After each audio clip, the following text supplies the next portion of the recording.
ভাবছিলাম যে এখানে এসে ঠিক কি বলা উচিত। তারপরে দেখলাম একজন বক্তা একটা রাস্তা তৈরি করে দিল আমাদের এখানে এসে কথা বলার জন্য। এক্স পুলিশ কর্মকর্তা দত্ত মহাশয় যে কথাটা বললেন, সেই কথাটা ধরেই আমি কয়েকটা কথা বলতে চাই, যেটা ভেবেছিলাম আমি বলবো এসে।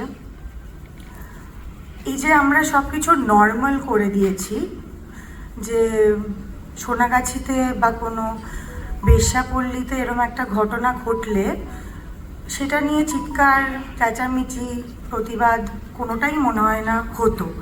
এটা আমাদের কাছে একটা নর্মাল ব্যাপার।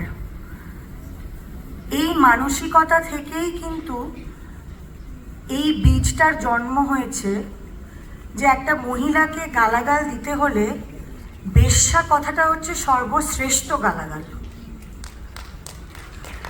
আমাদেরকে, আমরা মহিলারা, মেয়েরা যারা সিনেমার জগতের সঙ্গে যুক্ত, তাদেরকে তো টার্গেট করে বলা হয় যে তারা বেশ্যা, বা তারা বেশ্যাবৃত্তি করেই তাদের ক্যারিয়ারে এগোয়। আমার 24 বছরের ক্যারিয়ারে আমি বেশ্যা এই কথাটা আমি এতবার শুনেছি যে আমার আর গায়ে লাগে না। আমার মতন অনেকেরই হয়তো আর গায়ে লাগে না, এটা খুব ডেটেড হয়ে গেছে।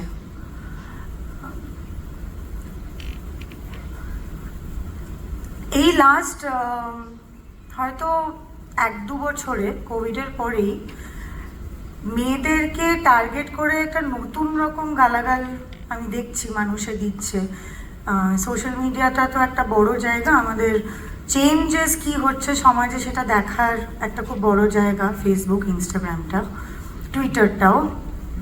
আমি আসলে অনেকদিন টুইটারটা চেক করি না, কারণ এই ফেসবুক আর ইনস্টাগ্রামেই যতটা গালাগাল খাই সেটা হ্যান্ডেল করতে করতে আর আরেকটা টুইটারে আর বা এক্স যেটা হয়েছে সেটা আর খুলে দেখার সময় পাই না।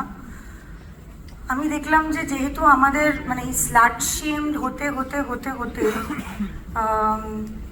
এই কথাটা যখন আমাদের আর গায়ে লাগছে না, লোকজন, এদেরকে মানুষ বলবো না কি বলবো জানি না, কিন্তু লোকজনরা আমাদেরকে আন্টি, কাকিমা, মাসিমা এইসব বলে এইগুলোকে গালাগাল হিসেবে ধরে নিচ্ছে।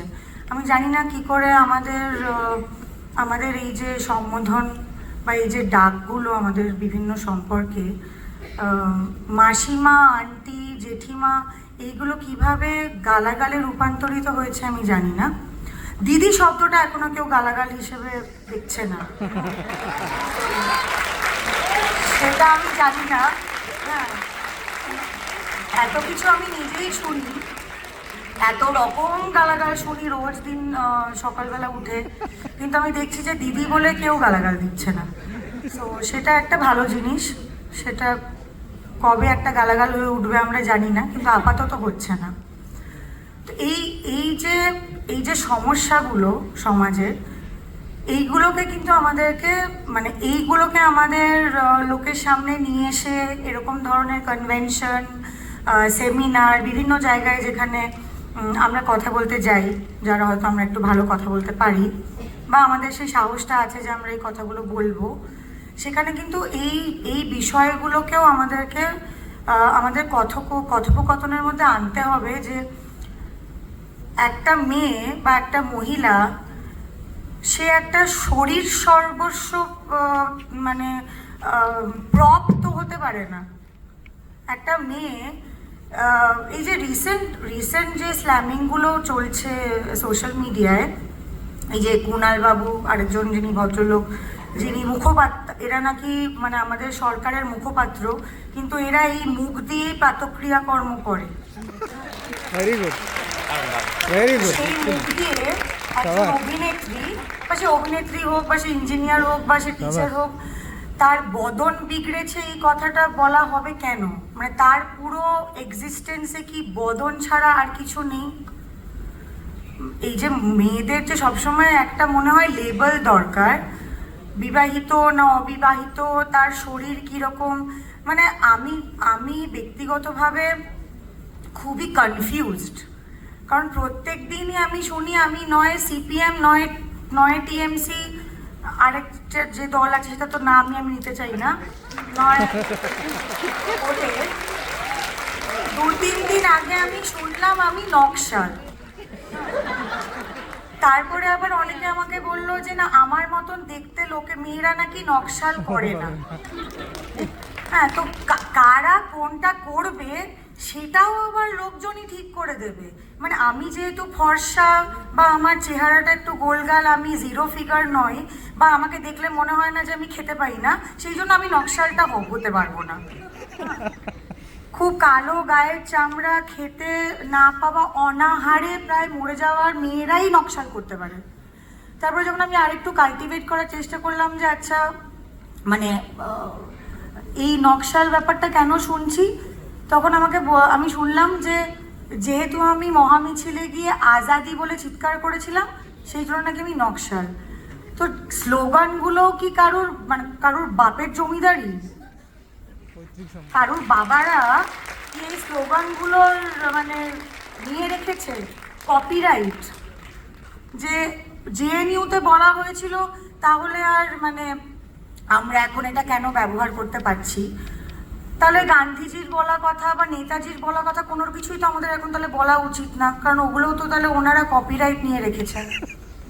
বা এই যে আমাদেরকে জানানো হলো যে 1 মাস হয়ে গেছে, মানে ইনাফ ইজ ইনাফ, আর দরকার নেই, যে পারো ভাই সারা বছরের পর বছর ধরে যে আমাদের এখানে সেলিব্রেশন চলতে থাকে, তলে তলে যে লুট হয়ে সব কিছু আমরা মানে অন্তঃসার শূন্য হয়ে যাচ্ছি একটা রাজ্য হিসেবে, সেখানে আমাদেরকে সবসময় বলা হয় যে তোমরা অন্য কিছু নিয়ে ব্যস্ত থাকো।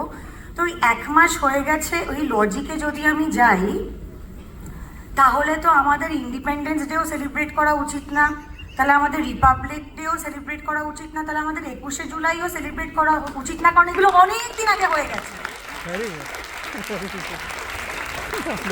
1 মাসের একটা ঘটনায় যদি আমাদের ভুলে যাওয়া উচিত, তাহলে কবে আমরা মানে পেয়ে গেছি আমাদের স্বাধীনতা? আমি তো মানে ক্যালকুলেটই করে ভুলে যাবো আর কি নাম্বার অফ ইয়ার্সটা। তাহলে আর ওগুলোই বা আমরা কেন পালন করছি? তাহলে সেগুলো আমাদের ভুলে যাওয়া উচিত। বাট এই যে মানে প্রত্যেকটা মেয়ে সবসময় যে একটা এই টার্গেট করা হয় তাদেরকে, সেটার থেকে আমাদের যদি বেরিয়ে আসতে হয়, we have to start addressing this issue at our respective homes. এই যে ভাইরা ইয়ার্কি মেরে কথা বললো বা বন্ধুরা ইয়ার্কি মেরে কথা বললো, হ্যাঁ, যে মেয়েদের হয়তো তারা একটু বাস্টি, তাদেরকে যে ইয়ার্কি করে টেম্পো বলা হয়, লাউ বলা হয়, চালকুমড়ো বলা হয়, এইগুলো যখন আমি শুনতে পাচ্ছি, যখন আমার বয়স হয়তো 15 বা 16, বা আমি কলেজে পড়ি বা আমি স্কুলে পড়ি, ওইখানেই দাঁড়িয়ে কিন্তু প্রতিবাদ করে বলতে হবে যে এটা বলতে পারবে না, এই কথাগুলো আমাদেরকে বলা যায় না, বলো না। অন্য কেউ যদি শোনে তাহলে খারাপ ভাববে, তোমার চরিত্র খারাপ ভাববে। আমাকে যদি তুমি শেম করো, আমার চরিত্র খারাপ নয়, তুমি আমাকে শেম করছো, তোমার চরিত্র খারাপ। It is not, the victim is never to be shamed, যারা করছে তাদের লজ্জা। So thank you very much. আজকে আমাদের সময় খুবই কম, আমি যে কথাগুলো বলে উঠতে পারলাম না সেটা আমার যে বন্ধুরা এসছে এখানে, সুদীপ্তা আর দেবলীনা, ওরা বলে দেবে। Thank you.